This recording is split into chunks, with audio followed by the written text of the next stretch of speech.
Coming up, a buzzer beater in Atlanta and a huge upset for Houston. This is Locked On Game to Game NBA. Every game, every team, every angle. Locked On Game to Game, your team every day. Welcome in. You're watching Locked On Game to Game NBA, local experts bringing us the biggest stories on the hardwood. I am your host, Kainani Stevens. Thank you for making Locked On your first listen every single weekday. Now we go over all of the action for you from Sunday. We're going to start out with the Atlanta Hawks, who went to overtime and then down to the last second before they stole a win with a game winner. Locked On Bulls and Hawks recap a thriller in Atlanta. Hello, friends. My name is Brad Rowland, and the Atlanta Hawks steal a win on this Sunday evening. Back and forth, overtime, 123-122. The Hawks emerge victorious on a walk-off game winner. Jalen Johnson connects with AJ Griffin with 0.5 seconds to go to really steal one against the Bulls. The Hawks could have lost this game multiple times in regulation. Derrick Jones Jr. misses a free throw at the buzzer that would have won the game for Chicago. And this time around, DeMar DeRozan gets fouled, makes all three, and the Hawks are needing a miracle, and they actually got one. It wasn't always pretty for the Hawks in this game. Defensively, they played pretty well across the board. Offensively, definitely up and down, but good balance. 5-6 guys with double figures in this one. Bogdanovic off the bench with 28 points. Trae Young with 19 points and 14 assists to lead everyone in the whole game. But certainly a wild one and a badly needed win for this Hawks team after 6 losses in the previous 8 games. We'll have full coverage of this game and more on Locked On Hawks podcast.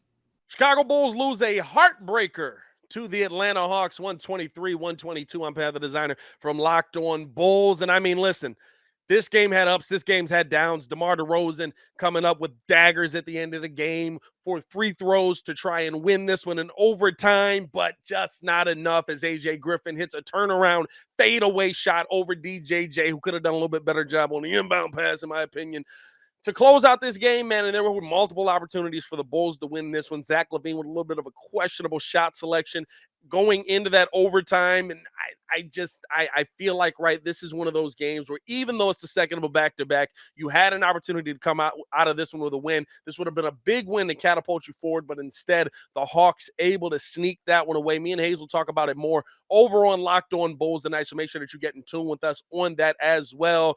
Y'all stay safe out there, Chicago. Peace. The Lakers snapped a 3-game losing streak on Sunday, beating the Pistons in Detroit. Our Locked On hosts from both teams look at how another big day from Anthony Davis beat that young Pistons squad. This is Andy Kamenetsky, co-host of Locked On Lakers podcast, and the Lakers win 124-117 over the Pistons in Detroit and finish their road trip 3-3, a pretty solid showing given how difficult the road trip was, even if it possibly could have been better. As for the game itself, LeBron and Anthony Davis combined for nearly 70 points on 26 of 42 shooting. Lonnie Walker chipped in 18 points, but the defense got progressively worse as this game went along. Bojan Bogdanovic, who seems insulted that the Lakers have not traded for him, torched them for 38 points, and Detroit got the game within 2 with 35 seconds left, but Austin Reeves hit a clutch 3 on a busted possession with 12 seconds left. Anthony Davis hit 2 free throws, and the game was iced. A lot more to get into, so make sure you are subscribing to the Locked On Lakers YouTube channel, that you make Locked On Lakers your first listen wherever you get your podcasts. The Detroit Pistons fall to the Los Angeles Lakers in LeBron's first game back to LCA since him and Isaiah Stewart's WWE match last year. Host of Locked On Pistons podcast, Kook Hill here. Without Bojan Bogdanovic, the Pistons probably lose this game by 20+. But because Bojan Bogdanovic tried his best Klay Thompson impression in that third quarter where he scored 25 points, yes, 25 points in that third quarter, the Pistons were able to stay in this game and actually had a chance late to try to steal this one from the Los Angeles Lakers. But again, that was all due to Bojan Bogdanovic, who ended this game with 38 points, very nearly had a 40-point game against the Los Angeles Lakers. LeBron clearly knew that this was his first game back to LCA since what happened with Isaiah Stewart. He's petty like that, and I can't blame him at all. He came out here with 35 points and was out here treating the Pistons like the Raptors a few years ago in the playoffs. He was out here trying to take one-legged jump shots, spin around jump shots, fadeaway threes. Like, it was he was out there just fooling on the Pistons. He was playing well. Can't blame him. I would have probably done the same thing. I'll have more on this game on tomorrow's episode of Locked On Pistons podcast. I'll see you guys there. The New York Knicks built up a 16-point lead by halftime against the Kings, and that was enough to cruise the rest of the way for a win at the Garden. Locked On Knicks recaps that victory.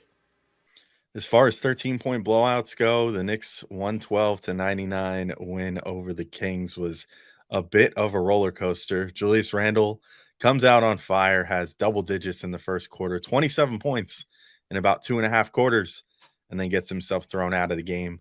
RJ Barrett picks up the slack, playing some minutes at the 4, and gets 27 points himself. But a little bit of injury concerns for Jalen Brunson, who first fell on his hip and then sprained his ankle.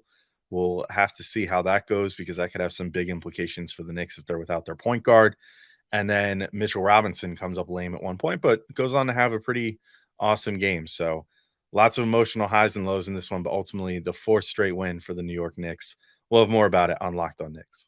Welcome back to Locked On Game to Game NBA. I'm your host, Kainani Stevens. Thank you for making Locked On your first listen every single weekday. The Magic put the Raptors below 500 on the season by beating Toronto at home on Sunday night. Locked On Magic has more after Orlando knocked off Fred VanVleet and the Raptors. The Orlando Magic have a 3-game win streak. You heard that correctly, a 3-game win streak. My name is Philip Rossman, the host of Locked On Magic, and yes, the Orlando Magic won their 3rd straight game. Yes, the Orlando Magic defeated the Toronto Raptors 111-99 pretty handily, but the reason why this win was so impressive was the way they did it. They did it by playing dirty. They played it by being gritty. They did it by defending, which was what this team always was supposed to be about. Yes, Paolo Banchero hit some impressive shots, but they got contributions throughout the entire roster, from Mo Bamba to Cole Anthony to everyone, and what was an extremely disjointed game characterized by all the fouling that took place. This is a game that a young team is not supposed to win. This is a game that a team like the Orlando Magic is supposed to lose. A team at the bottom of the standings that needs everything to line up perfectly for them to win. This is a game that the Toronto Raptors, frankly, have made a living at winning. But the Magic not only won this game, they dominated it. And they earned the accolades that come with a 3-game win streak. The Houston Rockets shocked the NBA last night. They beat Giannis and the Bucks. Locked On Bucks says Milwaukee fell asleep in that loss, while Locked On Rockets recaps an emotional win. If you're familiar with the term playing with your food and you watch the Milwaukee Bucks tonight, you will know that those two things go hand in hand. My name's Kane Pittman. I'm the host of the Locked On Bucks podcast. Milwaukee go down 97-92 in what you hope is one of the worst performances this team puts together throughout the season. They got a little bit of luck a couple of nights ago in Dallas, and they pick up an unlikely road win against a pretty good team, a playoff team in the Mavericks. And rather than capitalize on that win and ensure a perfect road trip here, they completely blow it. They throw it away with a very bizarre performance where ultimately it looked like they thought that they were just going to win this game. Houston are young, they're enthusiastic, and they took it away. The Bucks' offensive execution through the 4th quarter was horrific. And to rub salt into the wound, Chris Middleton left this game early in the 2nd quarter with an ankle injury and did not return. So ultimately, a night that you really want to forget if you're a fan of the Milwaukee Bucks.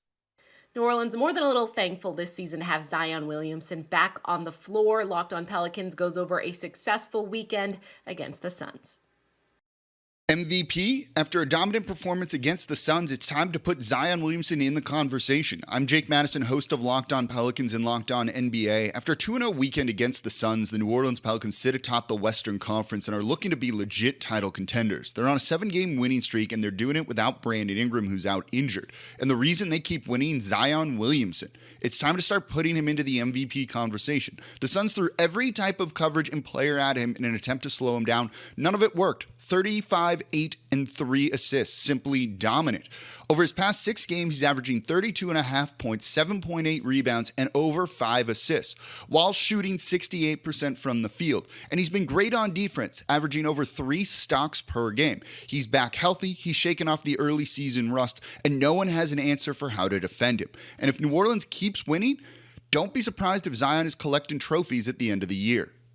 That's going to do it for this edition of Locked On Game to Game. Thank you for making Locked On your first listen every weekday. Make sure that you are subscribed to Locked On NBA and, of course, your favorite team's Locked On podcast on YouTube and wherever you get your podcasts from. I'm Kainani Stevens. This has been Locked On Game to Game.